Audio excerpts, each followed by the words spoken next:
अब सागर सब सूख गयो है, फिक्र नहीं मोहे तरनन की, फिक्र नहीं मोहे तरनन की, मोहे लागी लगन गुरु चरणन की, मोहे लागी लगन गुरु चरणन की, गुरु चरणन की, गुरु चरणन की। बोलिए सद्गुरुदेव भगवान की जय।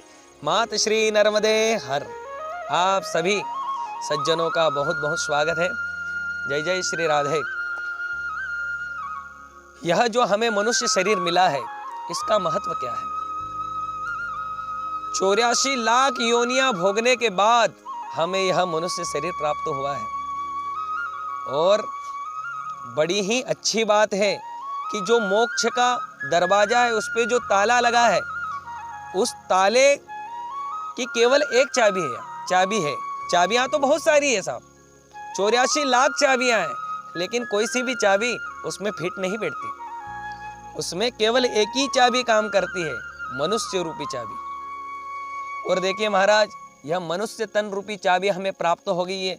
दरवाजे के पास भी खड़े हैं, लेकिन उस ताले को खोले नहीं तो हमसे बड़ा अभागा कोई नहीं हो सकता।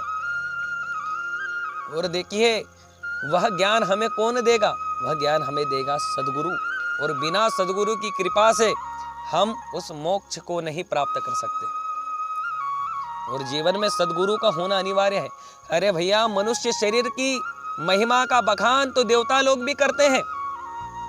गोस्वामी जी लिखते हैं रामचरितमानस में, साधन धाम मोक्ष करी द्वारा, पाहिन जेहि परलोक सवारा। यह मनुष्य शरीर क्या है? तो देवता कहते हैं कि साधनों का धाम है, और इसी मनुष्य शरीर से हम मोक्ष को प्राप्त कर सकते हैं। अरे देवता लोग भी मानव तन की महिमा का बखान करते हैं। आपका प्रश्न उठता है कि देखो, जब देवता लोग मनुष्य तन की महिमा का बखान करते हैं, तो हम मनुष्य लोग फिर देवताओं की वंदना क्यों करते हैं? देवताओं का पूजन क्यों करते हैं? देवताओं का हवन क्यों करते हैं? अपितु देवताओं को हम मनुष्यों का हवन पूजन करना चाहिए।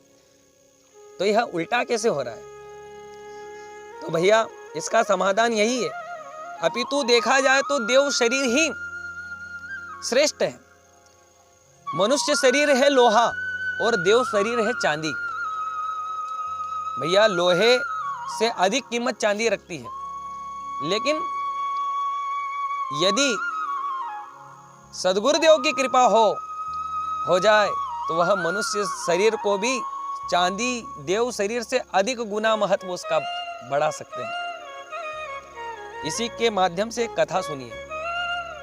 एक राजा ने अपने राज्य में सारे नगरवासियों को इकट्ठा किया, और एक तरफ राजा ने चांदी के आभूषण रख दिए हैं और एक तरफ लोहे की वस्तुएं रख दी। एक तरफ चांदी का ढेर, दूसरी ओर लोहे का ढेर। और सारे नगरवासियों से कहा कि भैया, आप सभी को इसमें से एक वस्तु को चुनना है, और केवल एक ही वस्तु को आप उठा सकते हैं, दूसरी वस्तु को नहीं उठाने देंगे। तो अब आप बताइए कि आप किसको उठाना चाहोगे, लोहे को या चांदी को? आप सभी जानते हैं कि चांदी की बराबरी लोहा नहीं कर सकता, क्योंकि लोहे से कहीं गुना कीमत चांदी की अधिक है। तो आप चांदी को ही उठाएंगे। लेकिन राजा ने एक शर्त रखी कि रुकिए, हमारी एक शर्त है, जिस भी वस्तु को उठाओगे उस वस्तु को पारस मणि से स्पर्श कराया जाएगा। तो अब आप बताइए, आप किसको उठाएंगे? क्योंकि आप सभी जानते हैं कि पारस मणि का क्या चमत्कार है। पारस मणि का वह चमत्कार है कि पारस मणि को यदि लोहे से स्पर्श कराया जाए तो वह लोहा सोना बन जाता है। लेकिन चांदी को यदि पारस मणि से स्पर्श कराएंगे तो कोई प्रभाव नहीं पड़ेगा। तो आप किसको उठाएंगे? लोहे को ही, क्योंकि लोहे में ही वह गुण है जो पारस मणि का स्पर्श करते ही सोना बन जाता है।